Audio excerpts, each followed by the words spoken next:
বাবার জন্য, মায়ের জন্য। বাবা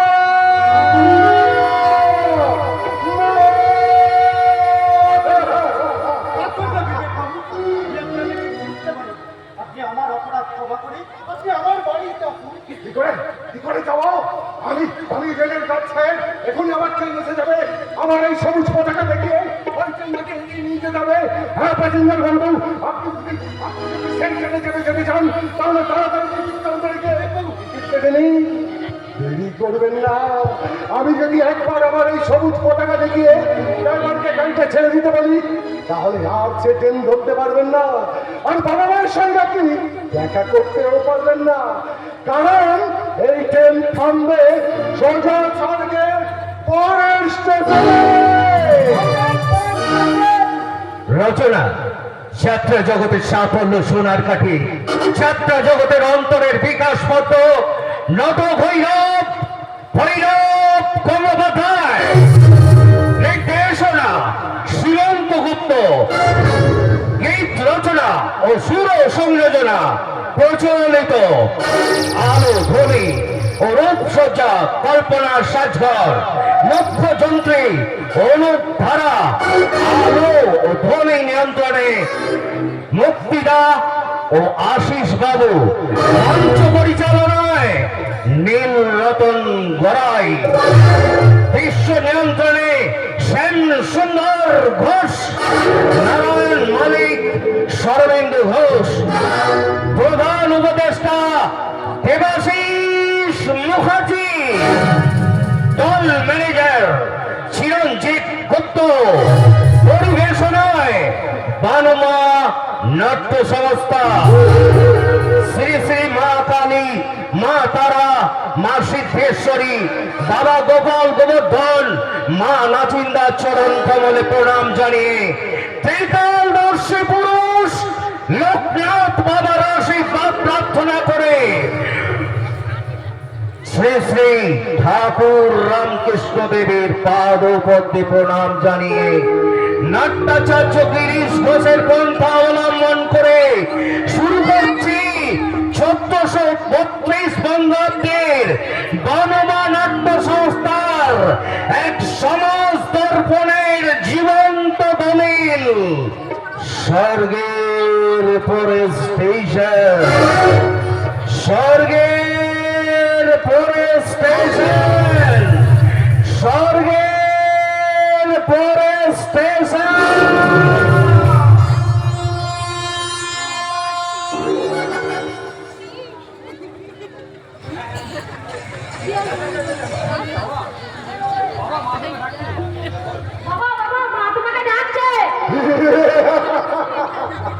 আমার রেলগাড়ির দ্বিতীয় প্যাসেঞ্জার। পাগল বলতে নেই। আচ্ছা প্যাসেঞ্জার মশাই, আপনার নামটা কি বলুন তো? ভুবন ব্যানার্জি। ভুবন মানে তো পৃথিবী। আচ্ছা বাবু, আপনি একটা কাজ করতে পারবেন, আমার এই রেলগাড়িটা আপনি চালিয়ে নিয়ে যাবেন। চালিয়ে পারবেন না তো? কেন কেন পারবেন না বলুন, উত্তর দিন। আপনি আমার তো আমার ভেতরে বাবার মতো বাবা থাকলে এই সংসারে ছেলেদের কোনো ভয় নেই। ছেলে মেয়েদের কাণ্ড কারখানা দেখে সব বাবারা বোবা হয়ে বসে আধুনিকা মেয়েদের মা হতে লজ্জা করে। বিখ্যাত ব্লাউজ পরা মেয়েদের পেটে কি বিদ্যাসাগর কিংবা আশুতোষ মুখার্জি জন্মায়? জন্মায় না, জন্মায় পাপন ঝাপন পামেলা ঝামেলার দল। তাই তো আমি 1560 সালের আগের মা আর 1560 সালের আগের বাবাদের আনতে যাচ্ছি। একজন মা আর একজন বাবা।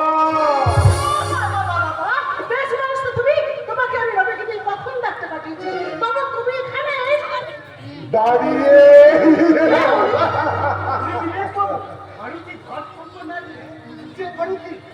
ভারতী অর্থাৎ ভারতবর্ষের মা, ভারতবর্ষের প্রতিনিধি, ভারতবর্ষের প্রতিনিধি মায়ের প্রতিনিধি হয়ে আমার স্বপ্নের ছবিটার সঙ্গে মিলে যাচ্ছে। ও আমার দেশের মাটি, তোমার পরে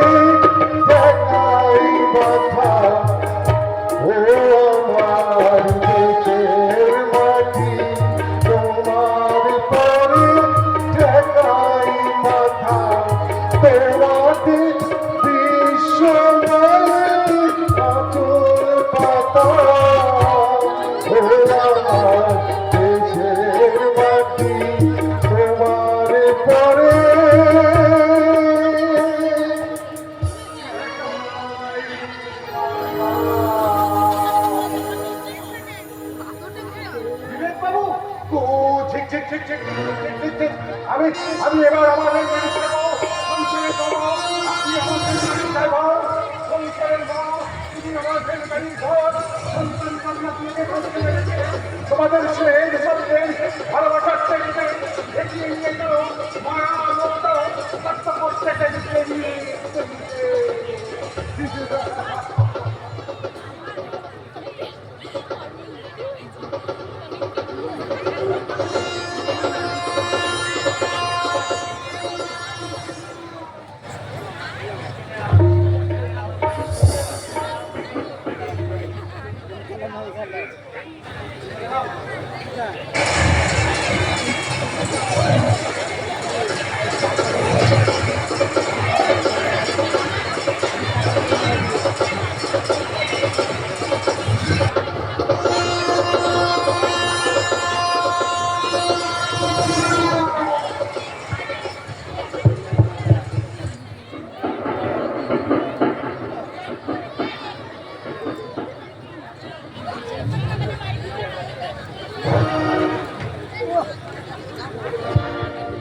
পেরিয়ে এলাম।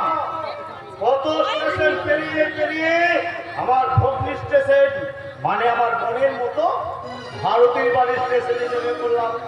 ভারতীর জন্য দুদিন ধরে খুব মনটা খারাপ করছিল, তাই ভাবলাম যাই ভারতীর বাড়ি থেকে দুদিনের জন্য ঘুরে আসি। ভারতী আমাকে দাদার মতো ভালোবাসে, আমিও ভারতীকে খুব ভালোবাসি।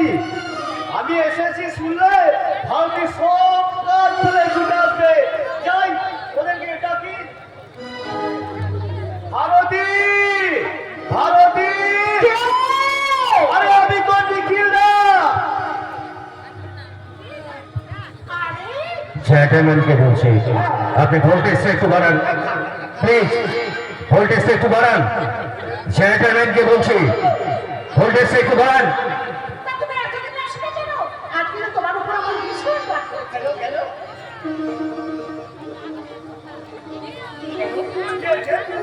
তাহলে এতদিন তুমি আসবে কেন?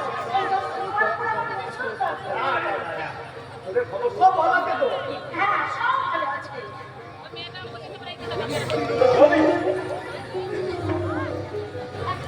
মামা, মামা, আমার জন্য খেয়াল এনেছো? হ্যাঁ, এনেছি তো, ওরা না। নিখিতা? দেখ, কত কত ফেলে নিয়ে এসেছি। নিখিতা? এই যে, নিখিতা? কি কথা? আমার বর্তমান জানো মামা, আমি আমার সাথে হ্যাঁ, বলবো তো।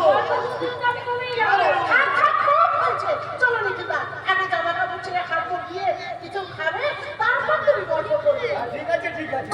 এবার তোমার তুমি 4 দিনের আগে ছাড়ছি না, সেবার খুব পাঠিয়েছিলে, এবার কিন্তু মেনে রাখবি, তাই তো?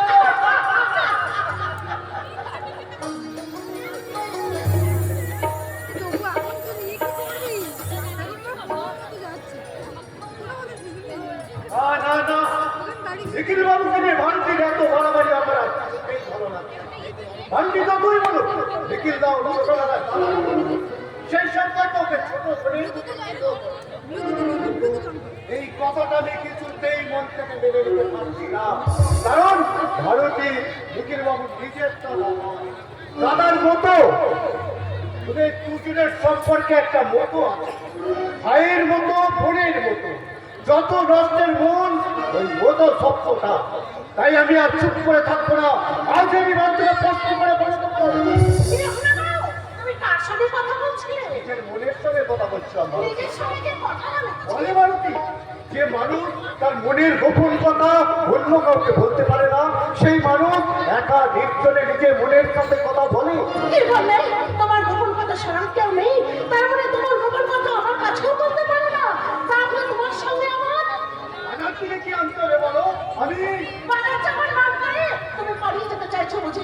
আমার অবস্থায় উত্তর নিয়ে যেতে চাইছো? হ্যাঁ, তাই চাই, তাই চাই।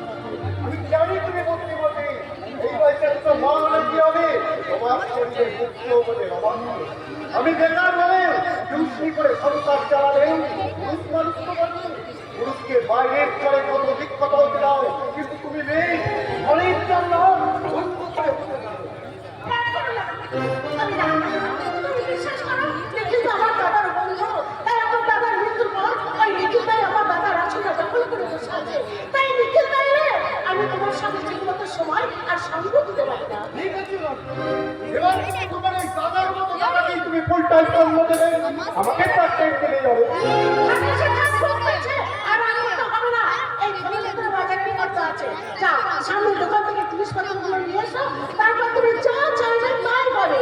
মশাই, ঠিক আছে তো? আমি বাড়ি যাবো, বাবার ঠিক আছে মশাই, ঠিক আছে। আর তোমাকে রাগ করতে হবে না। এখন যদি ভিডিও তোমার করবি। সবকিছু ঠিকঠাক থাকে, আমি তোমার সেই রকম বাড়ি যাবো। টিফিন আছে তার মানে খেলা এখানে বস তোমার মনের মতো করে আমায় তুমি ছাড়ো।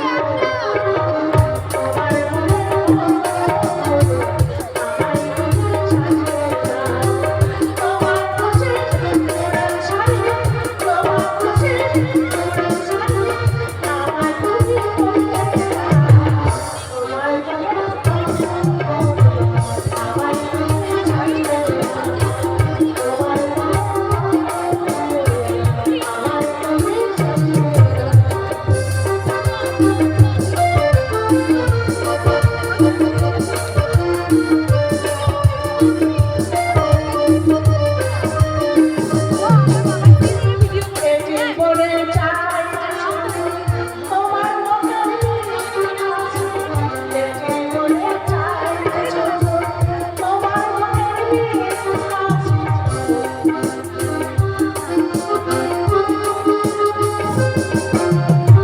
তোমার আমার মাকে বলে দিন আগে দেখো এদিকে একটা মা বলতে আমি তোমাকে ভালোবাসি, আমি তোমাকে ভালোবাসি, আমি তোমাকে কি হলো? তোমার ভালো লাগছে না? যে গানটা তুমি আমাকে শোনালে ওই গানটা তোমার ওই দাদার মতো দাদাকে দিয়ে গাওয়া, ব্যাপারটা জমবে ভালো। কি বললে? যা বলেছি ঠিকই বলছি, ব্যাপারটা আজ কেন কত দিন থেকে তোমাকে বলেছি আমার এইসব ভালো লাগছে না। কি বললে? কেন কেন বলবে? আমি কি তোমার কেন করো তো দেবো? আমি তোমার মতো জীবন আমি তোমায় কতদিন বলেছি ওই নিখিল বাবুর সঙ্গে বেড়ে কথা আমার একদম ভালো কি লাগছে না। বলে? তুমি মেলামেশা তোমার ভালো লাগে না? ছি, ছি, ছি, ছি। তুমি না শিক্ষিত, কত ছাত্রকে জ্ঞানের কথা বলো, আর সেই তোমার মনে আমার প্রবণা চিন্তা। ছি, ছি, ছি। তুমি আমাকে ক্ষমা করো, আমার কথাই বেকারত্বের জ্বালায় অভাবের যন্ত্রণায় আমি আমার শুভবুদ্ধি হারিয়ে ফেলেছি। আমি বেঁচে আছি কিনা তাই আমার কাছে আমি অনেক যন্ত্রণা মাঝে দিয়ে আমি একটা ভালোবাসার প্রতিমা তৈরি করি। ছবির মুখ চেয়ে সমাজে বাচ্চা শ্রমের মুখ থেকে আমি মনে মনে নিজেকে একটা স্বর্গ নিয়ে ভাবি আমার কিছু না থাক, কিন্তু সন্তান তো আছে, একটা ভালোবাসার প্রতিমা তৈরি করি। হ্যাঁ হ্যাঁ হ্যাঁ, তুমি আমার সেই ভালোবাসার প্রতিমা, তুমি আমার ভালোবাসার কান্ত মানব।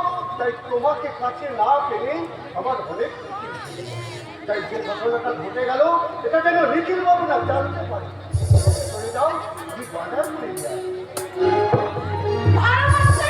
মানুষ কোথায় এমনি করে ভুল করে, কিন্তু নিখিল বেড়ে আমি তোর কাছে বেশিক্ষণ সময় দিতে পারি না। অথচ নিখিল তার সামনে থেকে 1 মিনিট সরে গেলে সে হয়তো এসে বলবে কিরে ভারতী এখানে একা একা দাঁড়িয়ে কার কথা ভাবছিস বল? সে অনেক কথা নিখিল দা, সে কথা তোমাকে বলা যাবে কেন না। কেন বলা যাবে না? আমি এখানে আসি বলে সুবর্ণবাবু বিরক্ত হন। না, বিরক্ত হবেন কেন? তুমি খুব খুশি হন। কিন্তু না না, এর মধ্যে কোনো কিন্তু নেই দাদা। আমি যে একটু আগে শুনলাম সুবর্ণবাবুর সঙ্গে তোকে বিকেলে বিয়ে করতে হবে। সে আমাদের প্রাপ্তহীন দাম্পত্য কলহ, সে কথা তোমাকে বলা যাবে না। কেন বলা যাবে না ভারতী? মনে করি না আমি তোর বন্ধু। দাদা, তুমি আমার বন্ধু হতে না কেন? তুমি তো আমার দাদার বন্ধু দাদা। দাদা কিসের বন্ধু হবে? শোন, তোকে আমি আমি কিছুতেই দূর করাতে পারছি না। আমি যাচ্ছি না, আমি যাচ্ছি। তুই তো কর, তোর বাবার সঙ্গে গল্প কর। আমি শুভসোনাকে নিয়ে একটু নিয়ে আসছি। অনুষ্কনা। কি ভাবছো বাবা? কিন্তু হ্যাঁ ভাবছি সাক্ষী রাখলে চলবে না। তার মানে এই এই শোন, শোন। এই দোষটা টাকা নিয়ে না ওই মনের মাথা থেকে সন্দেশ দিয়া বুঝলি? ইস, কতদিন চন্দ্রের কাহিনী। দাও বাবা দাও। আস্তে দাঁড়া, দাঁড়া, দাঁড়া। একদম তাড়াতাড়ি করবি না, আস্তে আস্তে যাবি। আবার সন্দেশ নিয়ে আস্তে আস্তে আসবি। রাস্তায় গাড়ি ঘোড়া ছুটছে, বিপদ হতে পারে। হ্যাঁ, মনে থাকে যেন, কিন্তু একদম আস্তে আস্তে। ঠিক আছে বাবা, তুমি মাকে বলে দিও আমি সন্দেশ আনতে গেলাম।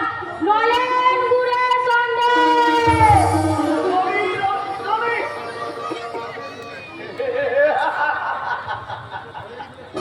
নলেন গুড়ের সন্দেশ। ওই নলেন গুড়ের সন্দেশের চেয়েও বেশি মিষ্টি ভারতীর জঙ্গল। এই যে যৌবনের উত্তাপে উত্তপ্ত হয়ে ওঠার কথা ছিল আমার বিছানা, সেই যৌবন বেকার বাউন্ডলে ভুবন ব্যানার্জির সভা করে। আমি আড়াল থেকে ভুবন ব্যানার্জির সব কথা শুনেছি। আজ এই বাড়িতে আসা আমার শেষ দিন, তাই শেষ দিনে আমি শেষ কামড় দিয়ে যাবো। এখনো দাদা তুমি আগে করে হাসছো কেন? এই সমস্যাটাকে বুঝাইছি। হ্যাঁ, সমস্যাটা করতে আমার কোলে ঘুমিয়ে গেছে।